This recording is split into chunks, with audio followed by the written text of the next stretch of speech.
ఆకలి, ఆకలి, ఆకలి అని తిరుక్కొని తెల్లవారుజామున వచ్చేస్తది. మళ్ళీ పడుకోవాలి కదా! హ్మ్. దెయ్యాలు రాత్రులు తిరగవు కదా! ఆ! తెల్లవారుజామున 4 గంటలకొచ్చి రాత్రులు పడుకుందామనేసరికి తిరుగుతాయి. లోపలీడున్నాడు. రాత్రులు తిరుగుతాయి. పొద్దున తిరగవు. పొద్దున తిరగవు కదా! ఆ!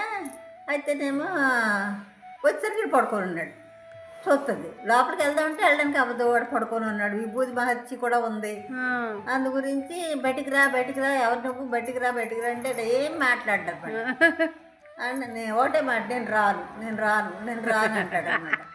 పర్లేదు రా, పర్లేదు నేనేం చేయను అంటది. హ్మ్. అయినా నేను రానంటాడు. హ్మ్. నువ్వు రాకపోతే నేను చంపేస్తారు, నేను తినేస్తానంటది. అయినా నేను రాను, తినేస్తే ఇలా తిని అంటాడు. హ్మ్. అయినా నేను రానంటాడు.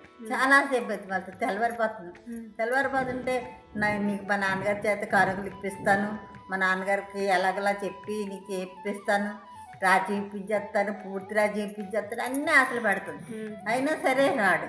నేను రాను అంటాడు. హ్మ్. ఆ తెల్లవారుతుంటుంది అనమాట. హ్మ్. తెల్లవారుజాము 4 గంటల కంటే చీకటి కదా, హ్మ్. నల్లటి దెయ్యం హ్మ్. అలంకారాలతోటే ఉంటుంది, హ్మ్. రాజకుమార్తె కదా. హుహు. అయితే తెల్లవారి కొలిది ఆ అమ్మాయి తెల్లగా అయిపోతుంది. ఓహో! నల్లటి అమ్మాయి అలాగలా కొంచెం కొంచెం ఎలా తెల్లవారుతుందో, నలుపు ఎలా పోతుందో ప్రపంచంలోని ఆ పిల్ల కూడా నలుపంతా పోయి తెల్ల జాతి బొమ్మ అయిపోతుంది. ఆహా! అయిపోయేసరికి తెల్లగా